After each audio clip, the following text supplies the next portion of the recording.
कहते श्री सनातन गोस्वामी पाद एक बार श्री नंदगांव में पावन सरोवर पर निवास करते हुए भजन कर रहे थे। भजन में ऐसा अपूर्व रस आया, ऐसा स्वाद मिला कि 3 दिन तक कुटिया से बाहर ही नहीं निकले। चौथा दिन हो गया, उठे भी नहीं, कुछ नहीं, कोई क्रिया नहीं, बस बैठ गए तो बैठ गए। 3 दिन 3 रात्रि भजन में व्यतीत हो गए, फिर भी पता नहीं, फिर भी पता नहीं। भगवत स्मरण में, भगवत लीला के चिंतन में, भगवत चरित्रों के श्रवण में वैष्णव जब कालक्षेप करते हैं तो चाहे जितना समय व्यतीत हो जाए उनको पता नहीं चलता इतना समय कैसे बीत गया। विमुख प्राणी तो परेशान होते हैं, कब बंद करेंगे, कब बंद करेंगे।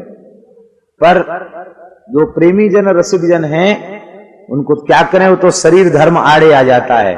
शरीर धर्म आड़े ना आवे तो खाने पीने से छुट्टी मिल जाए, भूख प्यास निद्रा हानि श्रम ग्लानि जरा आदि सारे देह धर्म निवृत्त हो जाएं तो बस फिर दूसरा धंधा ही न किया जाए।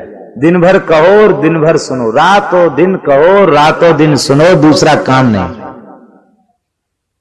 इतना अपूर्व रस है, रस मिल जाता है तब यही स्थिति होती है। 3 दिन बीत गए लेकिन सनातन गोस्वामी जी को भूख लगी हो, प्यास लगी हो, थकान भई हो, कुछ नहीं, कोई देह धर्म नहीं, भजन कर रहे हैं।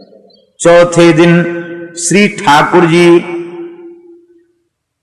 स्वयं पधारे, दूध लेके ठाकुर जी पधारे। अब बढ़िया अधोटा दूध, खूब ऊपर मलाई पड़ी भई है, बढ़िया सुंदर केसर पड़ी भई है, इलायची पड़ी भई है, क्या कहना।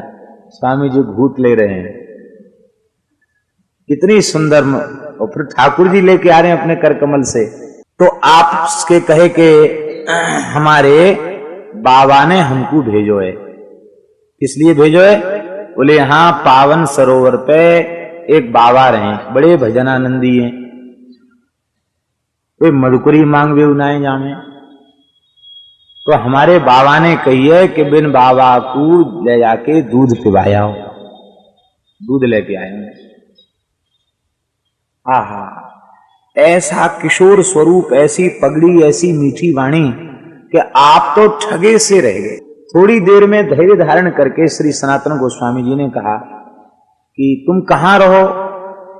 बोले हम नंदगाम में रहे। अच्छो। तो सनातन गोस्वामी जी ने जिज्ञासा की कि ये बालक किसी नंदगांव के किसी ब्रजवासी के घर में इतना सुंदर बालक तो देखा नहीं। तो बोले भाई तुम कौन के बालक हो, तुम्हारे पिता का क्या नाम है? तो ठाकुर जी बोले कि मैं यही नंदगांव में रहूं, बाबा ज्यादा पूछा ताची मत करो, ये दूध पी लो। मेरे बाबा को नाम नंदू है। नंद बाबा बताते तो पकड़े ही जाते, इसलिए ठाकुर जी ने कहा मेरे बाबा को नाम नंदू है और ले ये दूध ले ले। नंदू अपने बाबा को नाम बतायो। तो कहा अच्छो तुम नंदू के छोरा हो, तो अकेले हो कि और तुम्हारे भाई हैं? बोले हम 4 भाई हैं।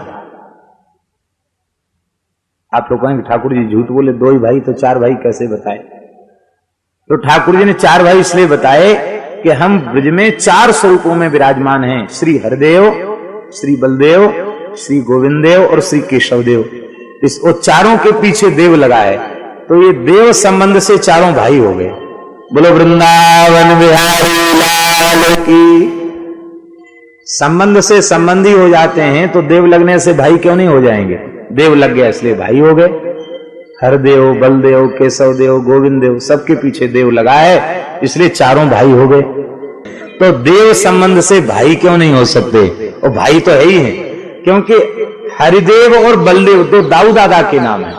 यद्यपि हरदेव रूप में श्री कृष्ण ही हैं, लेकिन ब्रज में बलदेव जी की षष्ठी को हरछठ कहा जाता है, हरि षष्ठी कहा जाता है।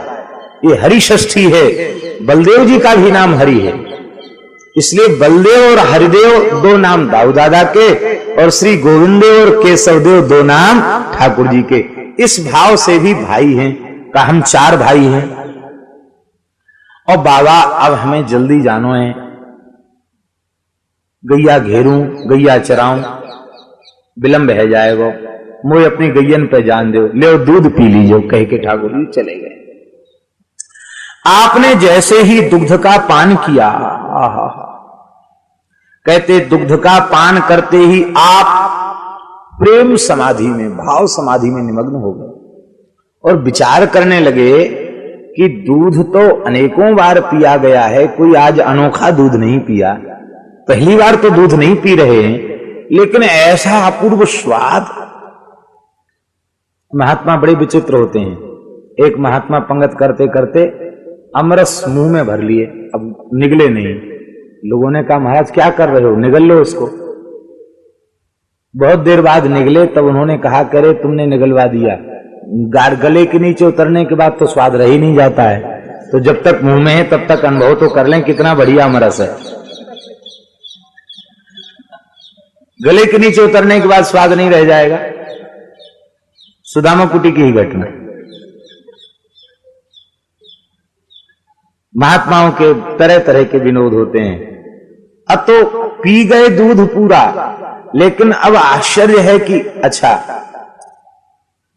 जो बहुत सूक्ष्म आहार करते हैं उनकी आंत भी उसी के अनुरूप हो जाती है।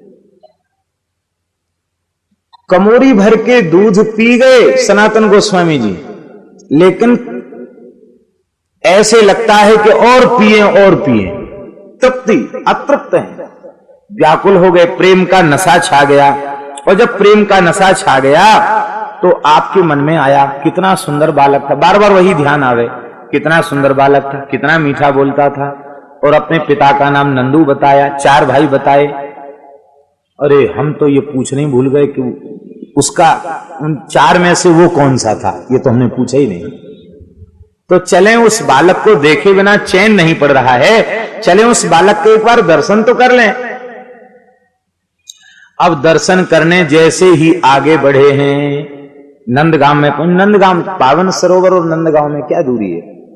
पावन सरोवर रोड के इधर पावन सरोवर है, इधर बढ़ो तो सामने नंदगांव है। अब तो पावन सरोवर तक बसावट हो गई है। तो जैसे ही गांव में गए और रोते रोते सबसे पूछते हैं, नेत्रों से, क्योंकि प्रेम का नशा छा गया, नेत्रों से अश्रुधार बह रही है।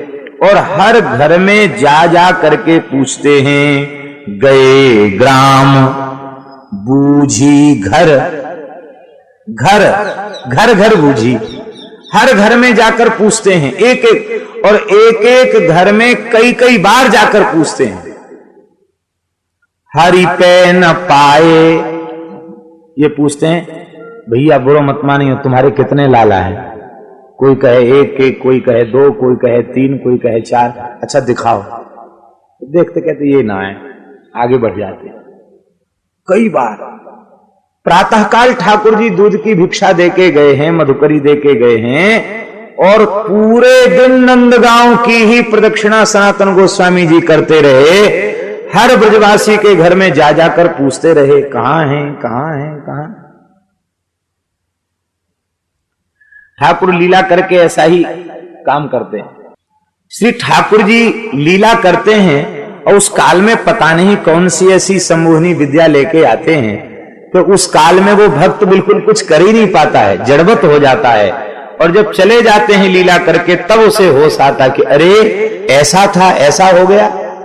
अब तो ब्रजवासियों ने इनकी मनस्थिति को जान लिया और जाकर के बड़े बूढ़े ब्रजवासियों ने कहा कि बाबा बे कोई नंदू ना है, ये नंद महल नंद बाबा ही नंदू बताए ठाकुर जी ने। और गोविंद देव, हरदेव, बलदेव, केशव देव, यही ठाकुर ने अपना नाम बतायो।